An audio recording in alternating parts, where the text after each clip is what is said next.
podcast is part of the Sports Social Podcast Network.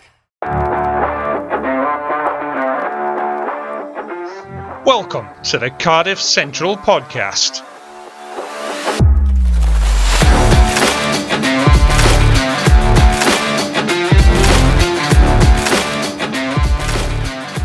Hello everyone and welcome to Cardiff Central, the Cardiff Rugby Supporters Podcast. I'm your host, Alex Fletcher, and I'm joined this evening by Carwyn, as always. Carwyn, how are you?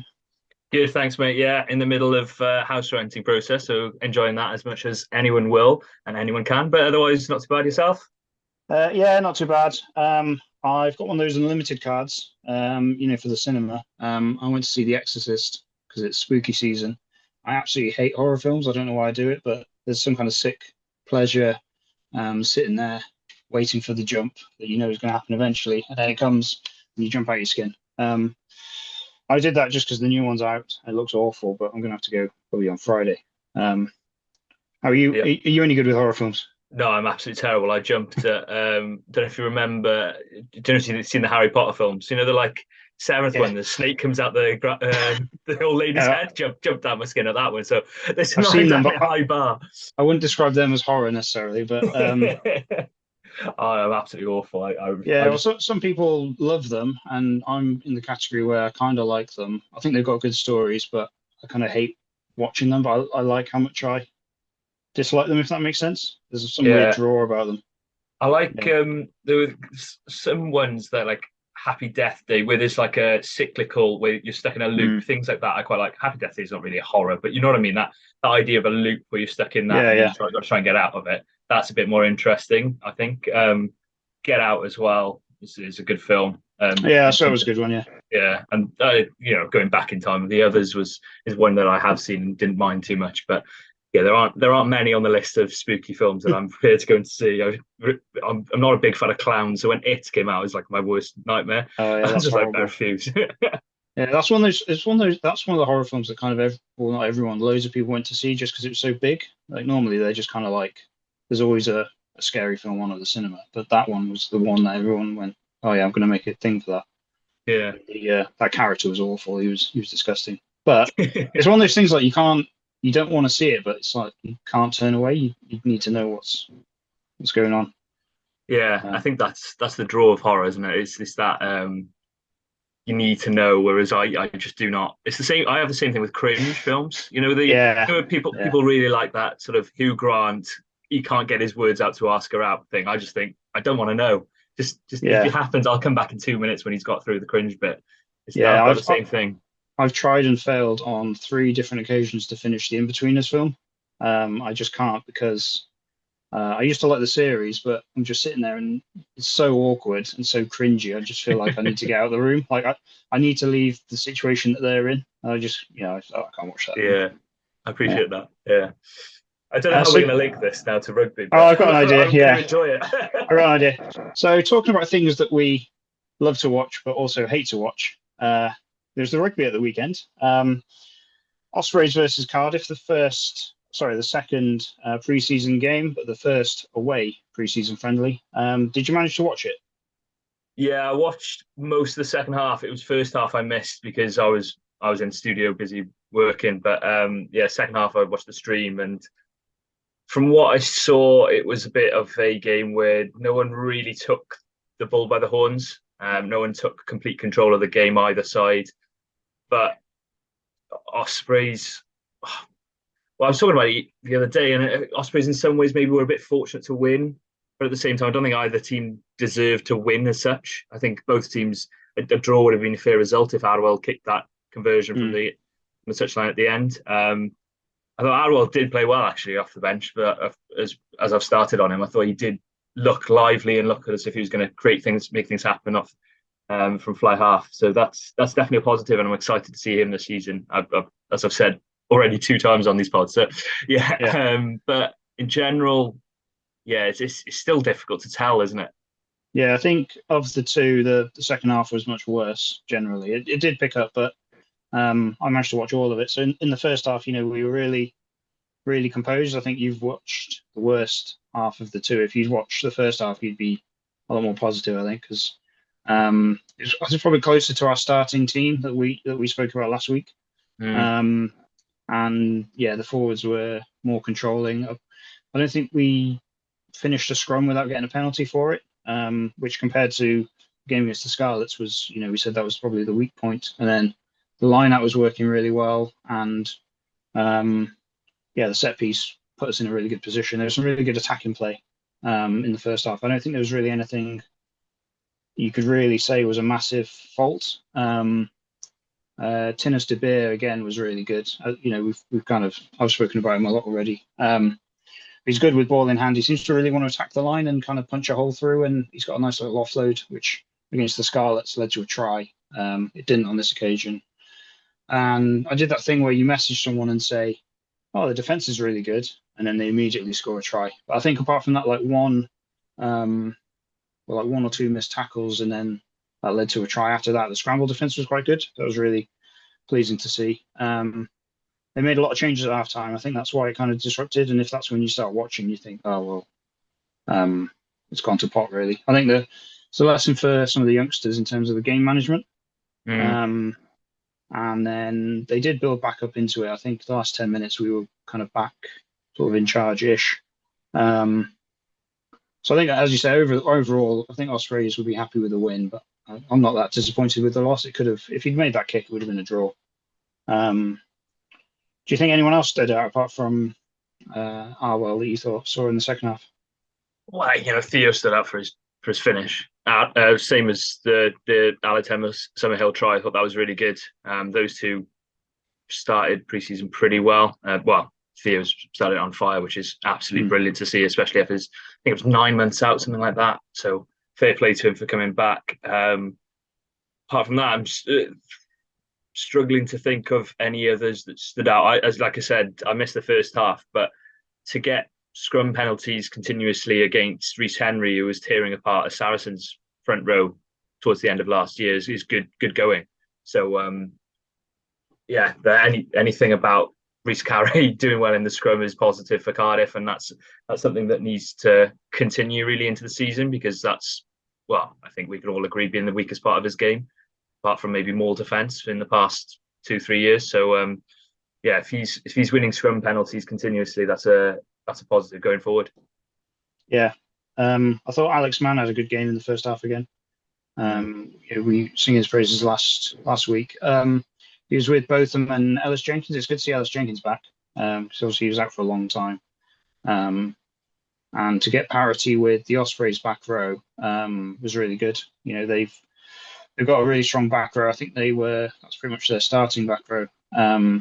So, for someone as young as Alex to be sort of neck and neck with them, and not necessarily neck and neck, but not on the back foot, was really good to see. Then Mackenzie came on in the second half again, replacing both of them. He thought he had quite a good game. I think the difficulty in the second half was it wasn't so much necessarily all the youngsters as such. It was the defence went a bit south because they kind of falling off tackles a bit. So it was kind of a lesson in getting up to speed when you're coming off the bench, I guess, maybe a bit. And then the kick chasing wasn't very good. The tactical side of it, we were kicking far too long, and that just lent the Ospreys could get back into it, get a hold in the game, really. I do agree. I think that gave plenty of time to the likes of Jack Walsh or Max Nagy at fullback, whoever was there. And Jack Walsh is a player who, you put him under pressure, you don't know what will happen. He can crumble and has crumbled in the past, so to give him so much time I thought was a bit of a mistake. But as you mentioned, the back row, I'm probably going to mention it at some point, but with the news that came out on the back of the Wales Georgia game with Falatau, be interesting to know what you think that back row should be going ahead at the start of the season. Yeah, I think both of them played well at 8 when he was in the first half. I think realistically we probably weren't going to see Falatau before the Champions Cup anyway. No. So really, you're not going to, we'll come back onto it later, but losing Falatau is huge for everyone.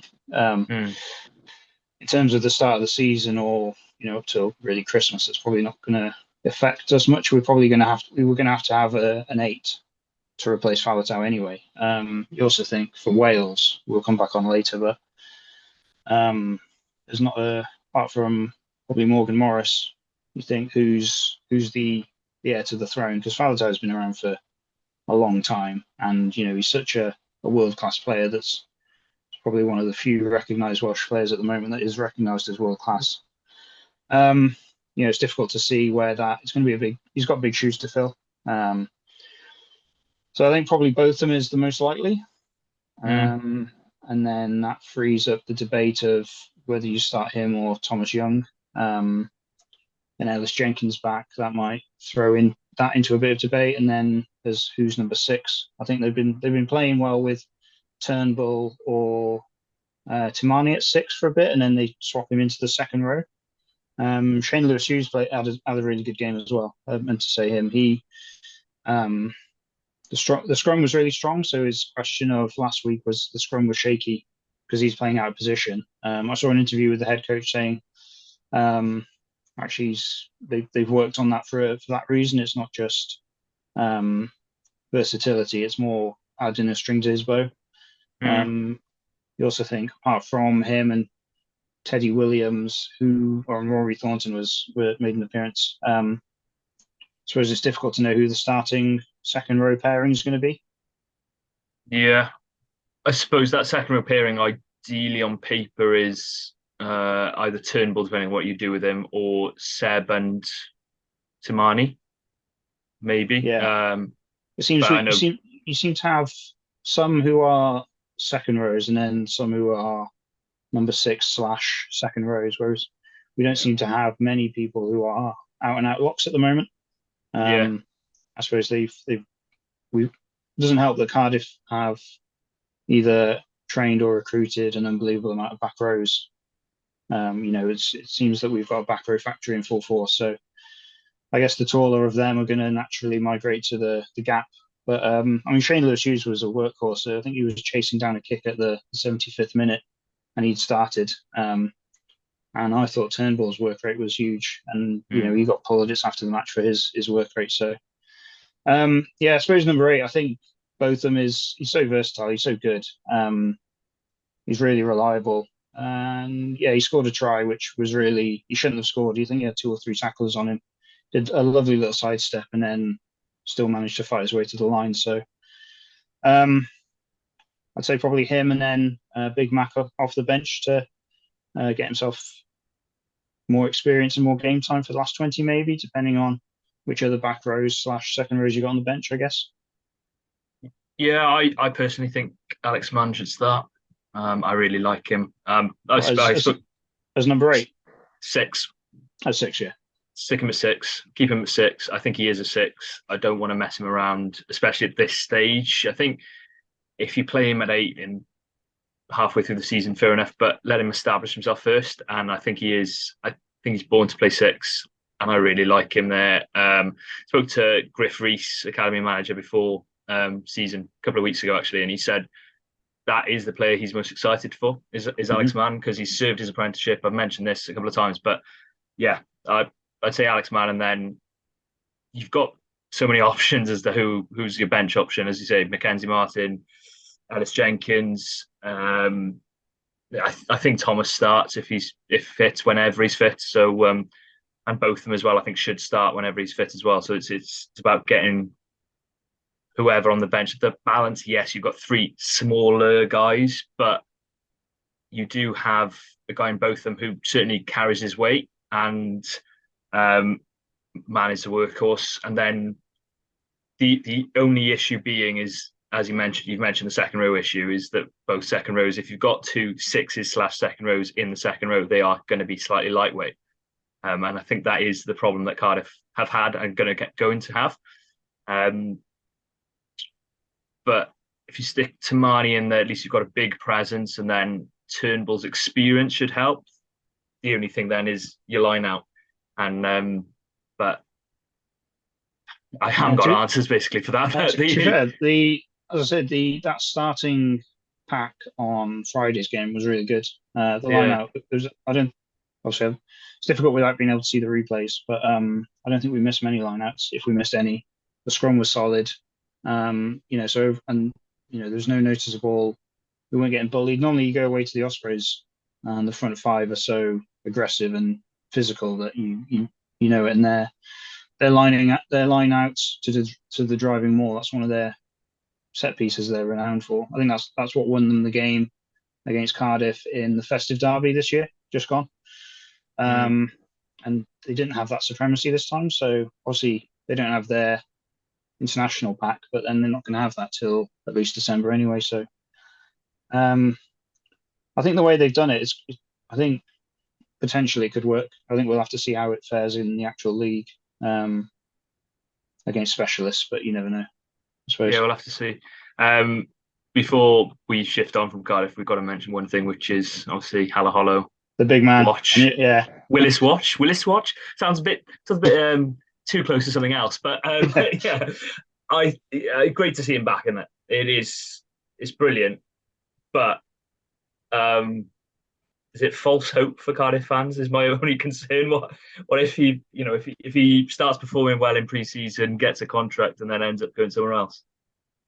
Yeah, it's a tricky one. I mean, it's great that we could see him have another run out, and it's a shame it wasn't at home because Lilo got a massive cheer and he would have got a standing ovation. It's good that the club can give him that rehab time. I think the club were quite clear that it is for rehab, not for getting him ready for Benetton.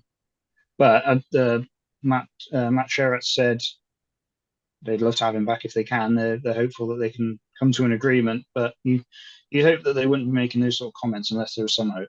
I mean, the fans are really hopeful, and yeah, as you said, it would be quite cruel to be saying some things if they're not genuinely making an attempt in the background, or if they're at the salary cap, then you'd rather know now.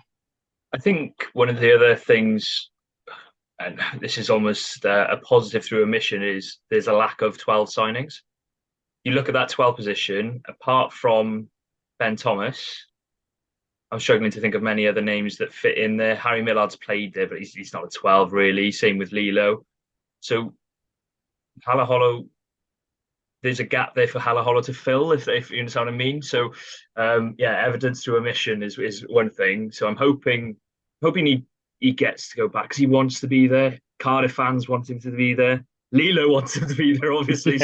Yeah. So I'd really like to see him back in a Cardiff shirt. He's such a brilliant player when he's on it. Yeah, he sometimes have the odd bad game, same as any other player. But in terms of having that bit of X factor, he's probably, there aren't many Cardiff players like him.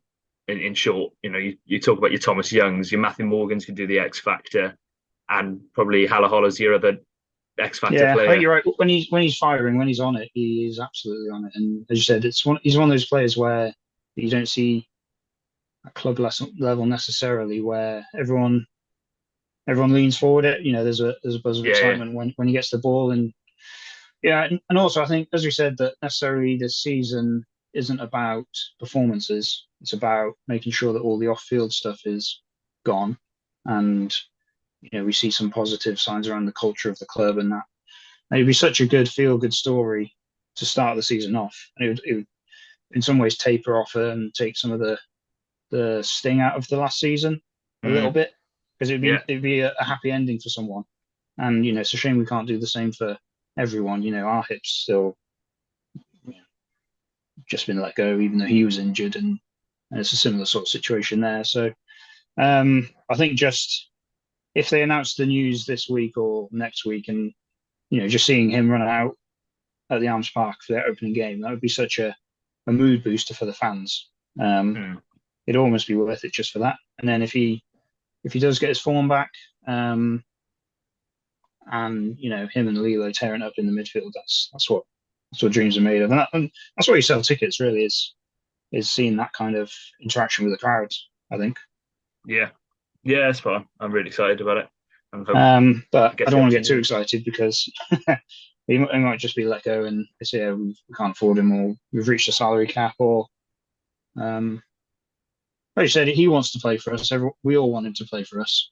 Cardiff want him to play for Cardiff, and need more centres. So it's literally just putting pressure on the new owners to try and sign him if they can. It might not, if it's a salary cap, then there's nothing to do with it. But you'd hope they wouldn't be talking about before the game on Friday. They were talking about strength and depth at centre, having him on the bench. You wouldn't. I read that and thought, well, he's not going to be there much longer unless the rehab goes into the season, which I'd be surprised about. But, yeah. So talking about the season, how do you think we've done over the pre-season? Do you reckon we're ready for Benetton in a week and a half?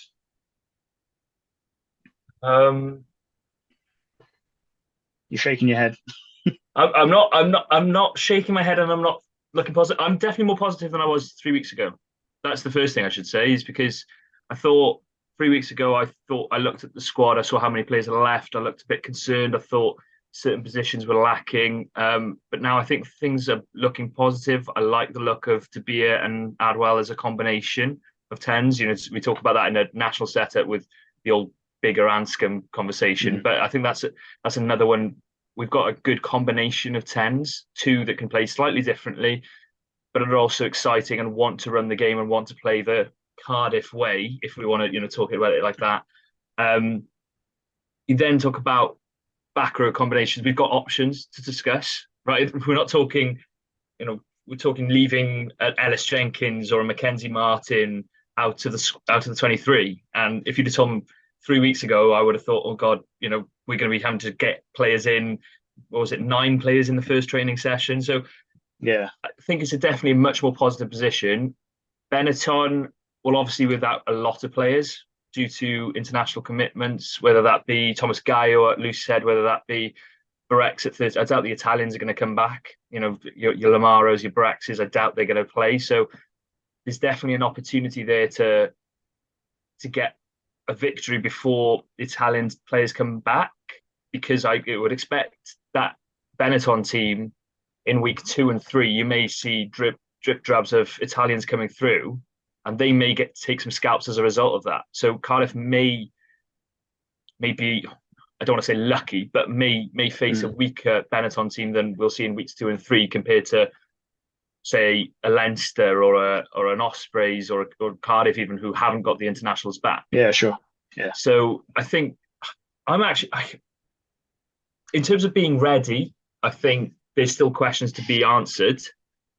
I wouldn't expect all the answers to be there, considering the amount of people there has been in terms of coaches, players, etc., etc. But I'm actually quite hopeful of getting a result against Benetton, and I think if there's a result to get against Benetton, that is crucial, because that could really leapfrog the whole season, and that's a huge springboard for the rest of the season. Yeah, I think so. I'll just put us on the right foot. I think compare us to the other 3 Welsh regions, I'd say we've done a lot better than people were expecting. And I say that, I mean better than Cardiff fans are expecting. You think Scarlets have lost 2 on the bounce, and now they go away to South Africa. It's probably one of the hardest fixtures with 1 scrum half. Yeah. So that's if their morale's low and they get beat out there, that's gonna, as you say, we talk about springboarding the season. That's really gonna put a dampener on the start. And they started poorly last season, so that would have been probably one of their aims. Then you look at Ospreys and Dragons. I'll come back to Dragons. Ospreys have won 1, lost 1, and they're both quite close, so they're probably quite confident. They're away at Connaught, so that's quite a hard game. But then they don't have their internationals. Then they don't have as many internationals as Leinster. So us and the Dragons, I think, being at home is a massive boost for the start of the season. Dragons will be going to that game massively confident, having won both, and one narrow win and one, well clear win, I think. And we're saying, as you said, I think because we lost by the last conversion of the game, that could have gone over. We'd have been looking at 1 win and 1 draw. They'd have taken a massive boost out of that. But considering the off season we've had, where it's kind of been absolutely brutalized by a lot of the media, a lot of the social media.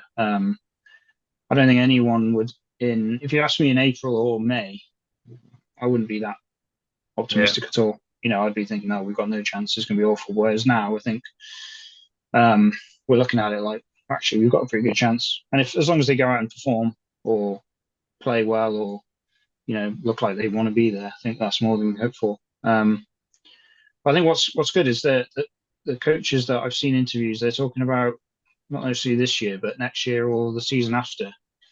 I've seen it before where you get hammered by someone and the head coach comes out and goes, well, it's a bit of a rebuilding season. But they haven't actually changed any players. It's the same players. They're just not playing well. And then the next season, you don't play well. And that's a rebuilding season. And it's kind of using it as an excuse. Whereas now you actually feel, because there's so many youngsters, it's kind of been forced that there is actually a rebuilding season. And because they're young, they can, as long as we can retain them, which I'll keep saying probably, but they could play well together. There's not many internationals for obvious reasons, but we need, you think of like Exeter in 2015 didn't have many internationals, and then that squad went on to win the double because they were playing for Exeter all the time.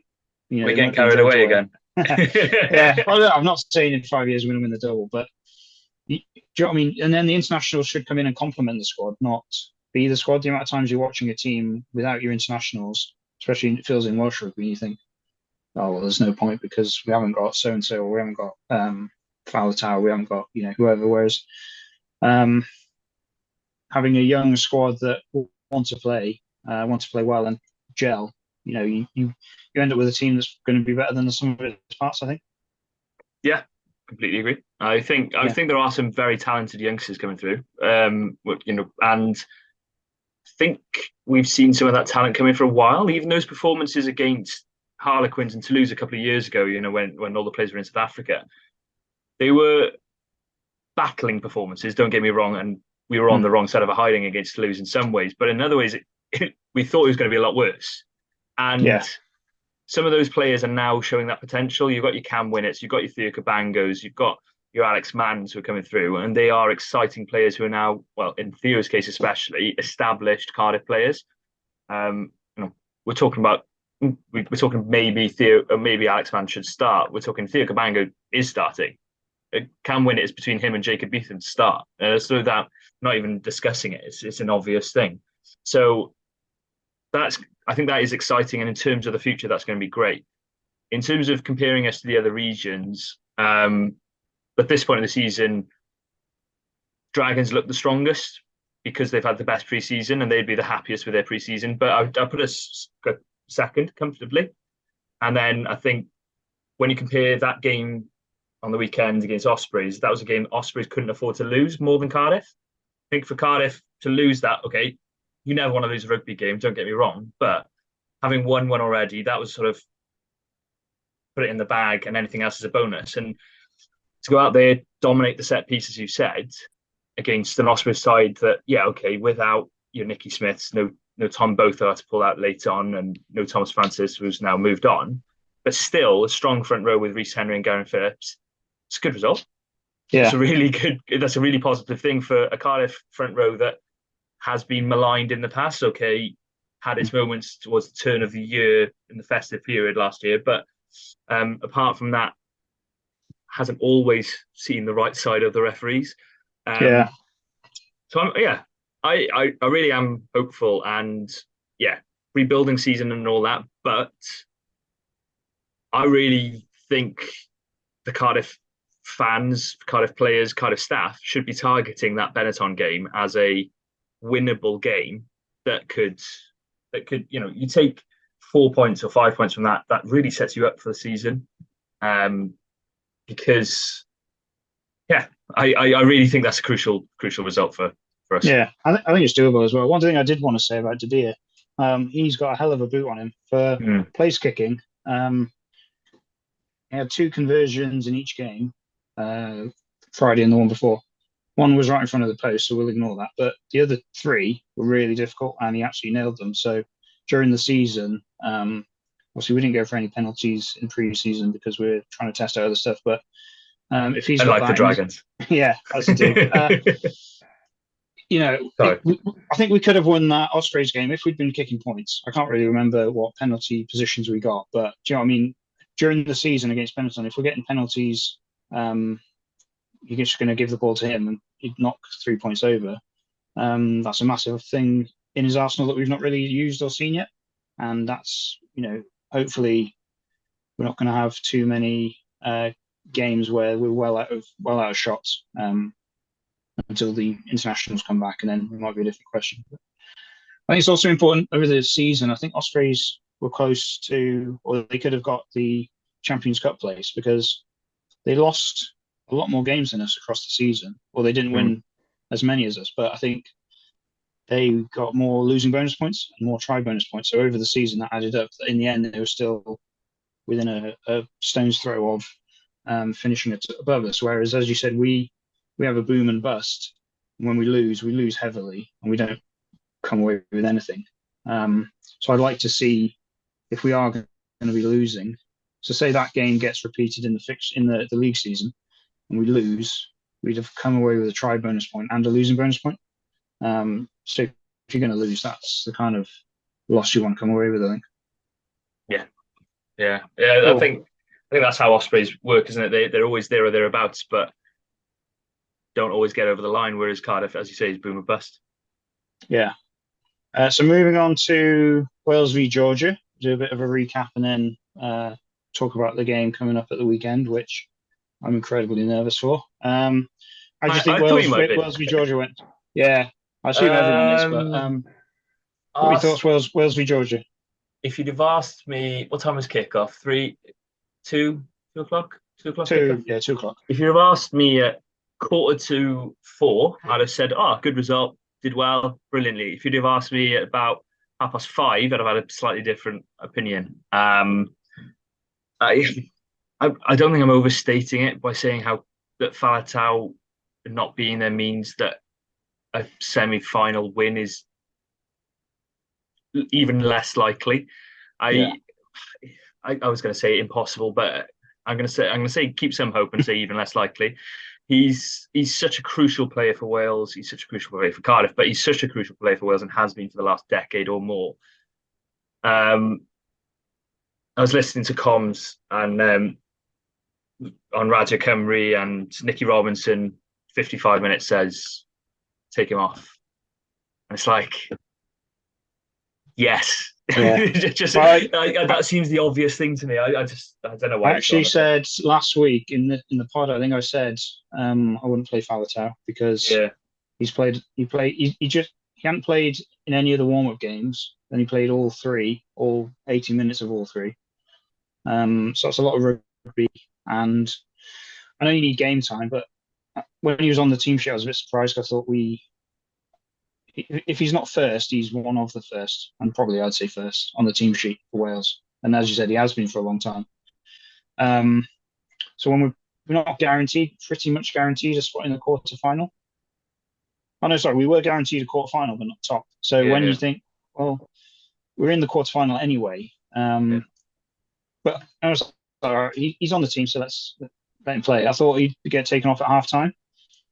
And after halftime, I literally messaged my dad and said, probably really need to get Faletau off now because, we need him, really. And then, he went off injured like a minute later. I think, as you said, it's such a massive loss. Obviously going to probably use Wainwright, would you reckon? Yeah, I was just about to say, it's a weird one because it's not even the loss at 8, because I think Wainwright's a very good 8. He's not world-class like Faletau is, but he's a very good 8. I think the gap is at 6. I think that's the huge gap. We could have got away with it if we were facing Japan, because I feel like then we could have played 2 sevens and it wouldn't have really made that much of a difference with Labuschagne and Leach. Leach plays as a winger half the time anyway.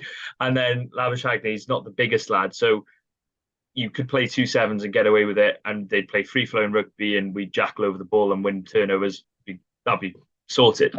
Against that back row of Argentina, to play 2 sevens, I think it's a bit more of a risk. And sorry, the 2 sevens, I should clarify, Reffel and Jack Morgan. Reffel, who was brilliant on the weekend. But that 6 position, Shunza hasn't, I don't think he's pulled up any trees since playing for Wales, really. His best performance was probably against Portugal, where he played second row. And then Dan Lydiate,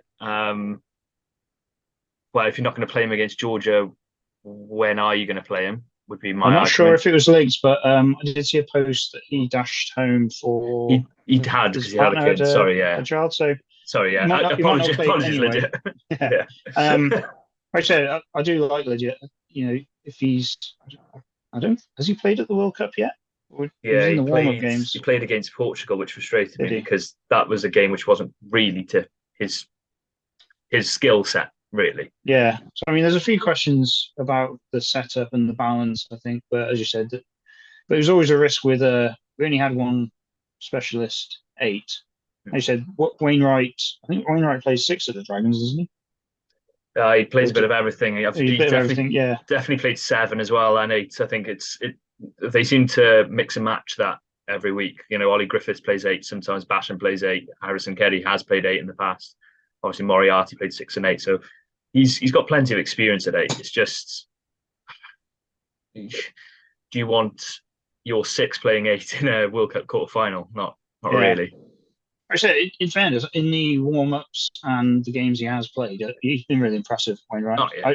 I was surprised he got picked because you look at back rows, I think you kind of lump all back rows together. And I was there with my Cardiff shirt on going, why isn't Thomas Young or both in there? And they bring different things, but then I've not necessarily watched him that much of the Dragons. But I think it was Gatlin that pushed him to the fore in the first place. And then he kind of went under the radar with Pivac a little bit.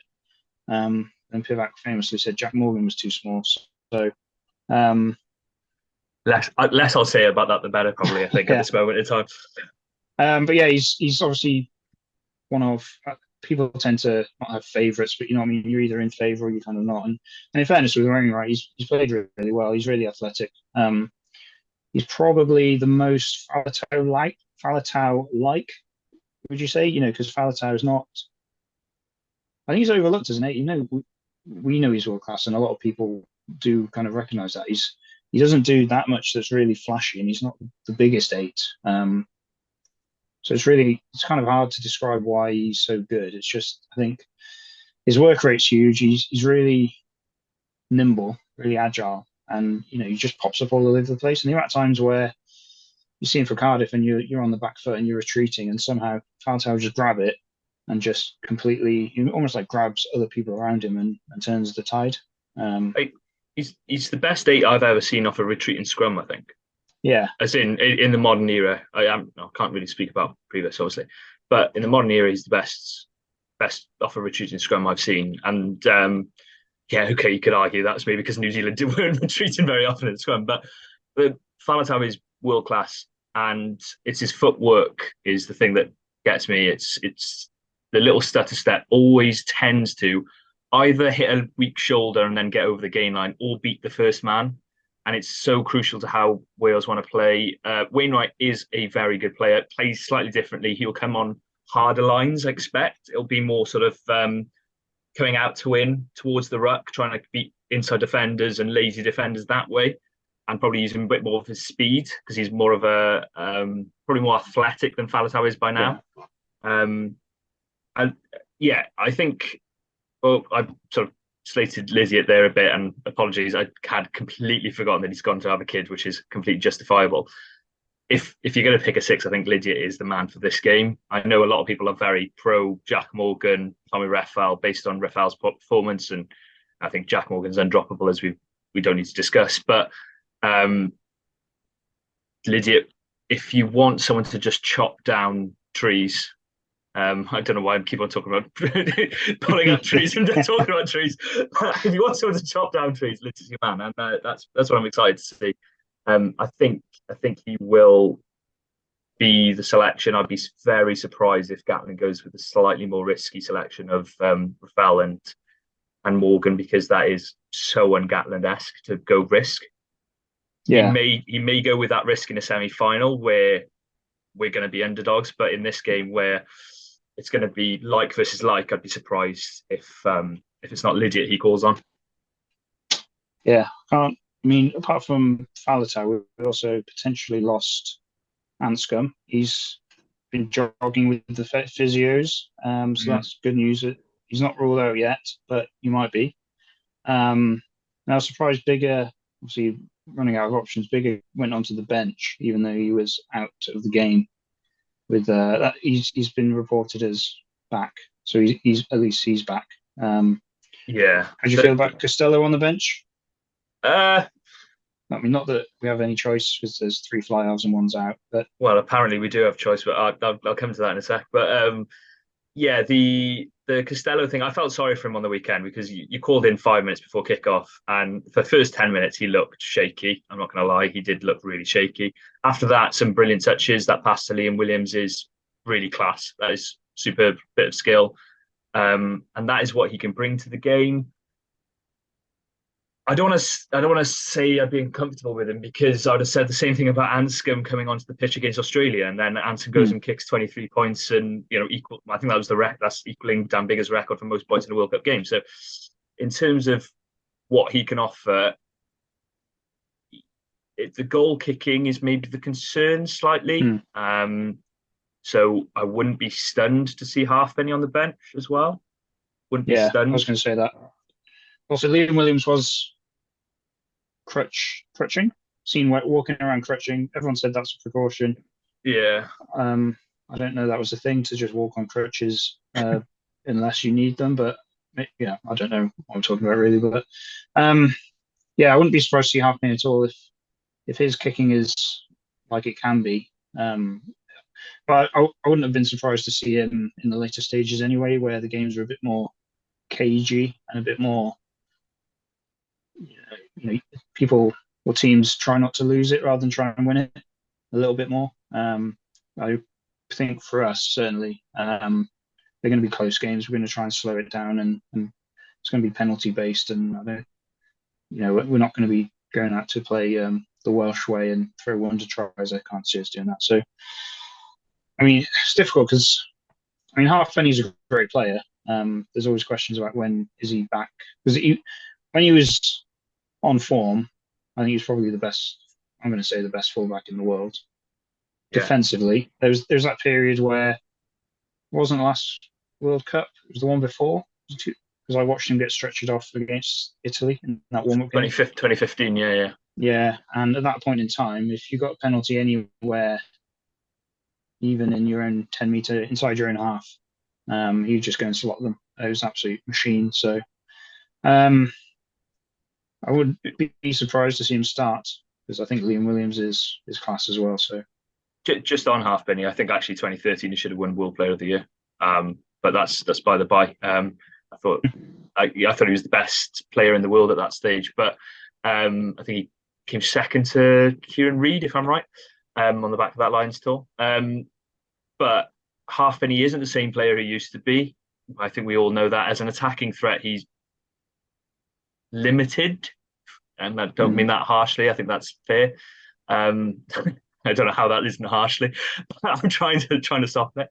I think it's a bit harsh on the diet of not having him in 23, but at the same time, yeah. Yeah, I know what you mean. Halfpenny was it was like a change where I think it was after that injury. Before that, he could do everything, and after he came back as a brilliant defensive fullback, but he didn't have that same attacking threat that you used to see. Still a brilliant player. Yeah, that was it. Still a brilliant player, and yeah, you then get into the question of, well, who do you drop? And I think I've said before where I think Wales has got a really good starting 15, maybe not world class or up with the top sort of 3 or 4 teams based on the rankings, but a really good 15. I think that Wales has always played better than the sum of its parts, and we've always put out performances and beaten teams that we shouldn't be beating, because on paper you look at the two and go, well, I wouldn't pick any of those 15 over those 15. And then they put in a performance that people aren't expecting. But when you go into the bench and the deeper squad, I think that's where we kind of come up short a little bit, because it's not like for like. And you see that with Faletau. It's a perfect example of probably, I'd say him and Biggar, or Anscombe. And that's why it was a worry they were both injured on Saturday. They're probably players that are vital. Yeah, I think George North is up there as well because of the slight lack of form of some of the centres around him, as in Johnny and Mason Grady. But the big thing you asked me earlier, sorry to rack, but to Costello, and this will lead quite nicely into Argentina predictions, is the thing that would concern me most about Costello is the kick battle, and not necessarily even his kicking. It would be defensively catching. And I'm not saying he's bad at the high ball, but Bigger is superb. But also so too is Juan Cruz Malia and Baffelli in that Argentinian back three. They are brilliant under the high ball, and they are going to come with that all day. And that's something which I wonder why Kieran Hardy's been brought in, because his kicking game, as we saw out in South Africa, was really good. And that was why he was selected ahead of Gareth Davis by Pivac back then. The other reason that Kieran Hardy's been brought in is the consideration of Thomas Williams as a second/third choice 10, which explains. Yeah, I don't even know where to start on that. That really frustrates me. I think that's whether it's because Costello was listed as the third emergency scrum half. Oh yeah, wow. And Thomas Williams is listed as potentially fourth emergency fly half. So that's why they brought Kieran Hardy in, because you can't have, if one of them goes injured, you then haven't got any backup for the other position, if you know what I mean. I'd be incredibly surprised to see Thomas Williams playing fly half at the World Cup, unless, if it happened in the match and you're running out of substitutions. But yeah, I don't know what it depends if Anscombe is going to be fit. If they're confident that Anscombe's going to recover by Saturday or potentially the semi-final, it makes sense. There's also saying that they want to reduce the training load on Gareth Davis and Thomas Williams, so they have been hammering it. And to be fair, I think most of the other countries have taken 3 scrum halves, or 4. Yeah, so I think that raised some questions from Gatland at the start of the World Cup. So it kind of makes sense that that's the first position they've called up. Maybe. There's a cynic in me that thinks if you've got a Tame Plumtree who's playing well, you've got Max Llewellyn in there who maybe can offer a bit more centre cover for players who aren't playing that well, which I think we can all agree Mason and Johnny haven't been. That might be a good option. The other thing for me actually is I was going to say it's a shame Lloyd Williams isn't around, because not to bring back echoes of 2015, but also think of that game against Connacht where he played 10. Do you remember when I can't remember who got injured at fly half? I want to say Priestland got injured at fly half, and it must have been someone else afterwards as well. But he stepped in at 10 with Thomas at 9. So and he had a really good game. I think he won man of the match. So it can be done. I think it shows more where the depth is in the wider Wales squad. And you mentioned about Mason Brady's not playing that well, and or hasn't been playing that well in the World Cup. I was surprised he went. I thought Joe Roberts played really well in the warm-ups. He took a knock, didn't he? Oh, did he? I didn't realise that. And they say Mason Brady's got the versatility because he can play on wing. I think we're pretty well covered on wing. But Costello, again, as you said, I think he will be great. Or, he already is great, but I think he will be really great. But these are all young players and they haven't got many caps. And the World Cup's not a place to be learning that. You think Grady's 21 and got 7 caps or something? Yeah, the selection of Kieran does say something else to me, which is Gatland maybe doesn't trust the other fly halves, which is slightly concerning. I realise we're in a World Cup bubble and we need to focus on this World Cup, but looking beyond this World Cup, looking to that Six Nations, you're not going to have Bigger. You're probably not going to have Anscombe. I can't remember. Yeah, Anscombe's definitely not available, is he, because of Japan commitment? So you're then left with Costello plus possibly an Owen Williams plus a Johan Lloyd, Will Reed, Dan Edwards, take your pick, whichever one that is, or even Adwell Robson, the way he's started the season. So that is slightly concerning for me.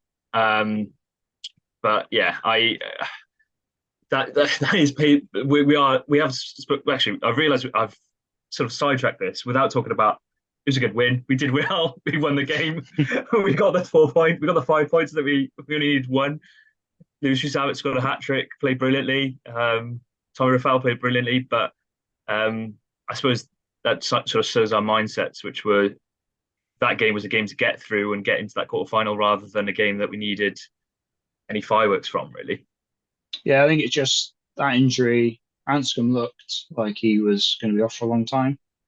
I think everyone watching that thought, "Oh my God, he's done something awful." Which after the build-up he's had to get back fit, I think everyone was broken-hearted about that. Hopefully, it's not as bad as it looked or he thought it looked or felt or whatever.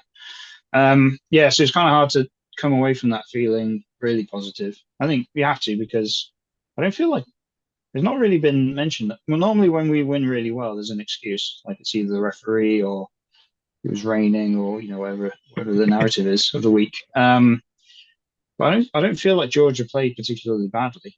No. In the same way, I don't think Fiji played quite well. Like Fiji have kind of gone disjointed since they played us. They thought they played their best against us. Australia were poor, but we were ruthless. And with Georgia, I don't feel that they played particularly badly. We got some lucky bounces and a bit of you make your own luck, but I wasn't expecting that margin at all. I was expecting kind of like a close fought 10+ victory for us. The only thing I'd say on Georgia is they just couldn't cope without a member of that pendulum, especially their best player. I think Niniashvili getting yellow carded. I know Basham went off for us, but it cost them a lot more. Yeah, I think that was the only thing I'd say. Otherwise, it was pretty professional performance, as coaches would like to say, really, and putting the opposition away. Yeah. Same with Portugal. I think Portugal played really well against us. There's a lot of people saying we scraped through or we were rattled or whatever. I think the bonus point question may have been in question, but I don't think we were ever that close to losing that game. That being said, Georgia were 1 point behind us at one point. Even with all that, I never got the impression we were going to lose that game. And as soon as we got the fourth try, it didn't really matter anyway. But those injuries really taken the shine off it. And I think that kind of exposed what I'd kind of been thinking for a while, which is that if we have our best 15 out, as you said, you don't want to say the semi-final is impossible. Very unlikely. We've gone to very, very, very, very, very unlikely. But then, fingers crossed. I still think we will beat Argentina, mind. There we go. There's a positive. Yeah. So, what predictions for Argentina? Obviously, Wales win, but what comfortably, closely? My one, I think we'll beat Argentina. My one concern is Argentina have got better from the start of the group stages. The opposite argument is they couldn't get any worse. But they grew throughout it. They have got a solid team. They've got a solid front row with a good ball carrier. Two good ball carriers in Gaio and Montoya. You've got a second row partnership that when they keep their heads and try not to take anyone else's, they're quite solid. Yes, that was it. Yeah, I enjoyed that. Moving on, Matera's out. That's a huge loss for them. Nothing more to say on that. It's a huge loss. And we talk about Faletau being a loss for us. That's one of their has been in the past world-class players. Gonzalez is a very good 8. Kramer's a very good 7. Carreras seems to have sorted himself out a little bit at 10, because at the start of the tournament he was just a headless chicken, rabbit in the headlights, whatever metaphor you want to describe that, because he was terrible. The other Carreras on the wing is superb, real big threat. Bertrand at 9, we've seen what he can be like. He can be decent, he can be extremely poor, depending on the day. Dragons fan will know that better than anyone else. The centres are operational, and then you've got a very good back 3. So there are strengths to that side, and it's about exposing their weaknesses, and I think the weaknesses are the halfbacks, some of the discipline as well. I think you can take advantage of the discipline, and as far as taking advantage of poor discipline, Wales have been up there with the best sides in the tournament so far, and being clinical. And that's another thing Wales have been superb at so far in this tournament. We talk about Georgia. We were exceptionally clinical in that game. We were exceptionally clinical against Fiji. Okay, maybe we could have done with a couple more tries against Portugal and Australia, but we still got a bonus point in one of them and 3 tries in the other. So it's about if Wales play how they have been through that tournament, they'll beat Argentina. That's my opinion. So with what you just said, and ignore the rankings, do you think if Argentina turn up on Saturday like they played against Japan, which I think we can agree was the best, Yeah. Most people are in agreement generally that Pool D has had the lowest sort of quality rugby. Mm. But if Argentina turn up on Saturday against us like they did against Japan, ignoring the rankings, would you say they're the toughest opponents we've had so far? No, I still think it's Fiji. Yeah. To be honest. Yeah. I just said don't the know. same. I think if we play like we did against Fiji and even Australia, because Australia didn't turn up, but then we didn't let them turn up. Yeah, I can see us doing it. You don't say comfortably. I could easily see us winning, but then I could easily see that Argentina turning up like a pack of wild animals and absolutely gunning for that game. And if I think what's nice is from a neutral point of view, Wales and Argentina both build into tournaments, obviously. We say that Wales progress as we go through tournaments, and Argentina have because they were woeful against England, and the game against Japan was a cracker. So it's converging really nicely. And I don't think there aren't any, maybe England, Fiji. I think all of the quarterfinals could go either way if people bring their A game. I think if Fiji and England play their best, obviously England aren't playing their best at the moment, but the best that we've seen the last few months, that could go either way. And then the other two on the other side of the draw are box office. So yeah, I got to be honest. The Fiji England game is going to be very interesting. I think that's one that's obviously, and I think it doesn't take a genius to work this out. It's about how England try and stop Fiji as opposed to how Fiji stop England. Because not just the result they had a month ago at Twickenham, but Fiji play in a way that England will try and restrict, and that's the English game. They're going to try and dominate up front. They're going to use George Ford, play, to be honest, similar to they did against Argentina with 14 men. And if they get away with that, it could be cracking. For the flip side of that, Fiji have got a couple of big decisions to make. You saw against, in terms of them getting worse. You said earlier they've got worse since they played Wales. I'm not 100% sure if that's completely accurate. I think it's more they've played a slightly different way depending on the opposition. Against Australia, they brought in, I can't remember his name, but the other scrum half to Lamani, who just kicked his kicks because they have an issue at 10 at the moment. And the loss of months before tournament was heartbreaking for Fiji because he's such a good goal kicker and such a reliable 10 and controller of the game. Against Portugal, they just tried to kick to the corner every time, didn't even bother taking points. They're going to have to do the opposite of that against England. They're going to have to keep the scoreboard ticking over. And then if they get a sprinkling Stardust, brilliant try from Habosi, Naifalev, and take your pick with the brilliant backs, then that's brilliant. Yeah, I suppose I should clarify. When I say played their best, I suppose I'm talking the old-fashioned way of exciting rugby, scoring tries, the classic Fiji that we know. They played much better, as in smarter rugby against Australia. They were kicking points, they were going for the touch when they needed to. It was a lot more tactical. I think I made a joke saying, if Fiji have what, the Fijian 7 style rugby in their locker that we know, and are playing really intelligent, playing for territory and able to kick points over, they're going to be a massive threat. And it's kind of that. There's so many times against Portugal where they had, obviously, if you haven't got they would have beaten us if they'd had a confident place kicker, I think, because they turned down loads of points. They turned down points against Portugal and then ended up obviously losing by a point.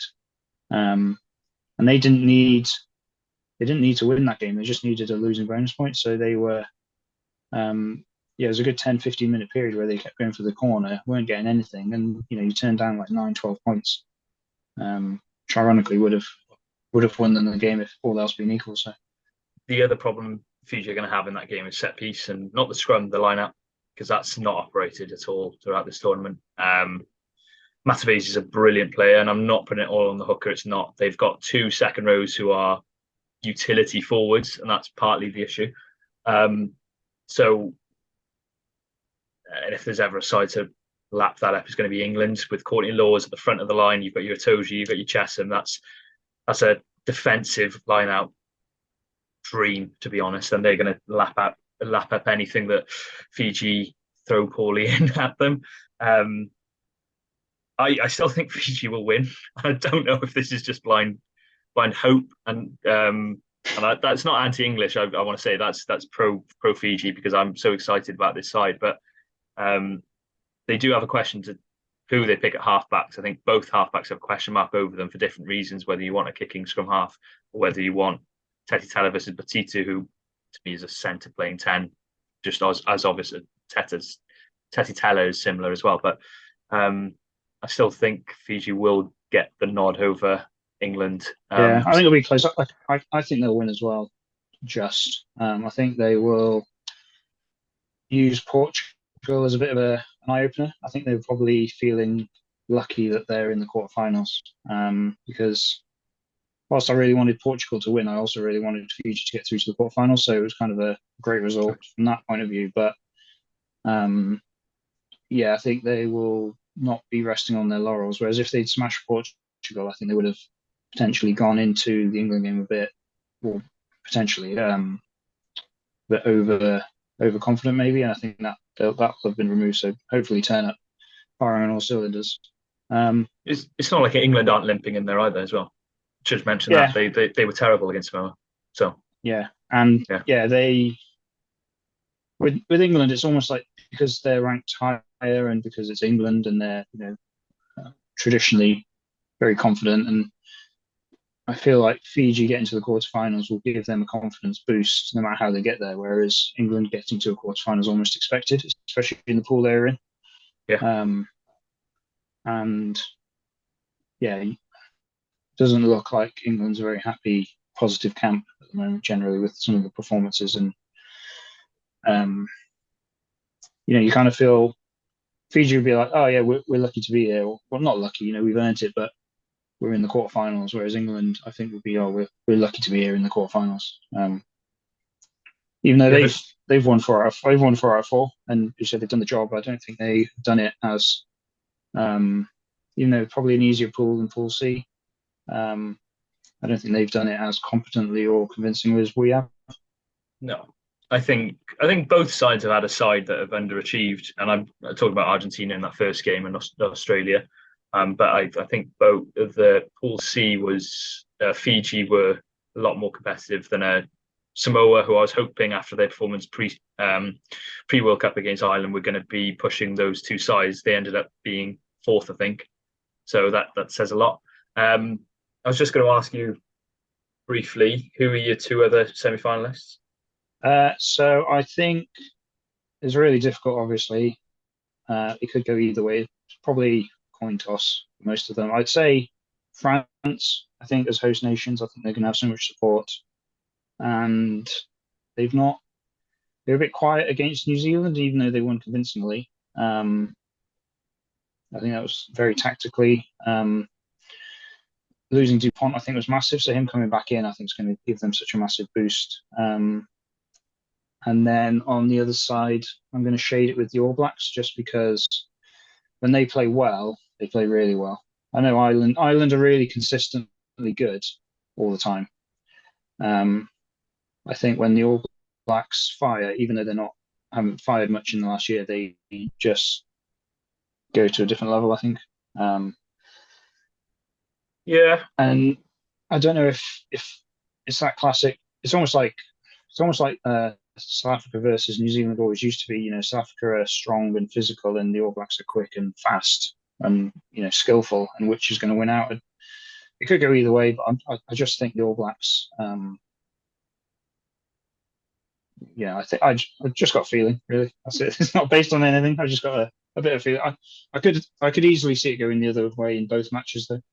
Yeah, 4 years ago, obviously, Ireland had beaten New Zealand and then went into a quarterfinal and got hammered. I don't see it happening like that again. Ireland have got some big injuries. James Ryan is a big injury. See what happens with the wings, but the structure is so good.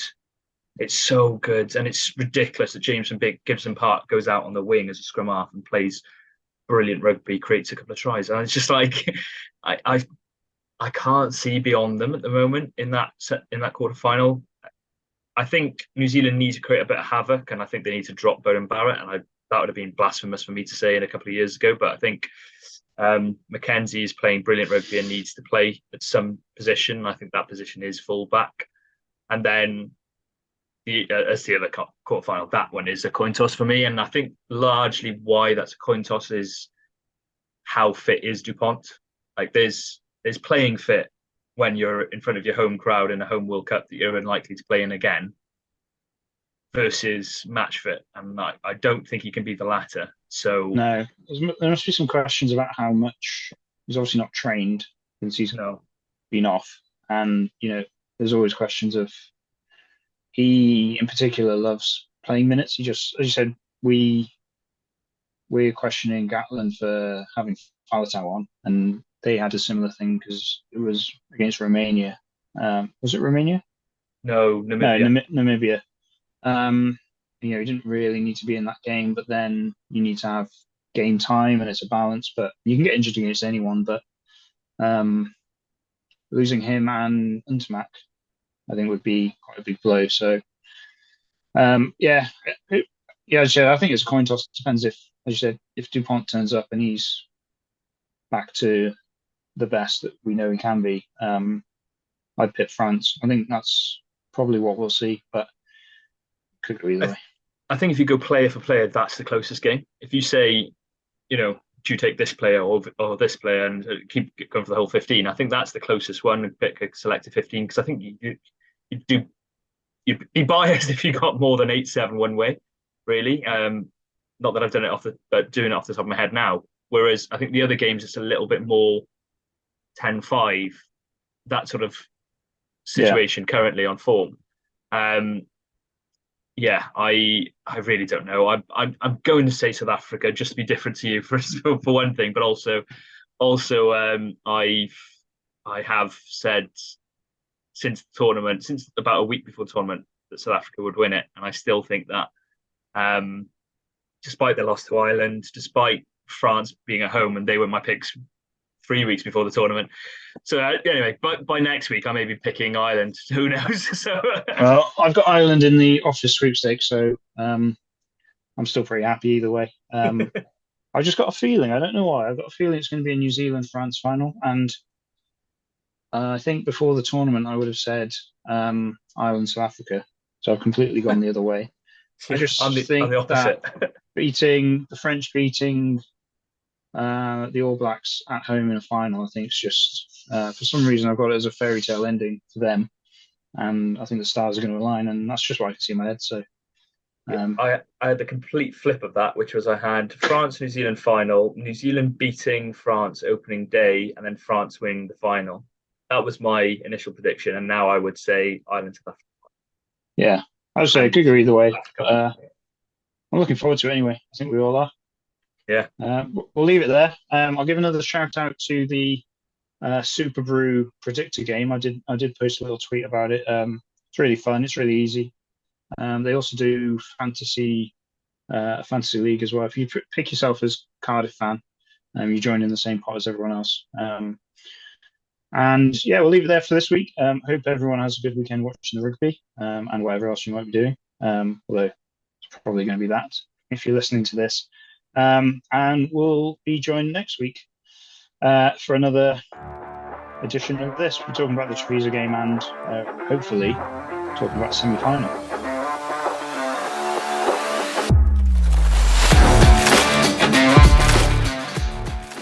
Thank you for listening to the Cardiff Central podcast. We hope you enjoyed the show. Please subscribe, rate and review wherever you listen to us, as it really helps spread the word. You can find us on all the usual social media channels or email us on welshregionalrugbypod@gmail.com. And remember, whatever the question is, rugby is always the answer.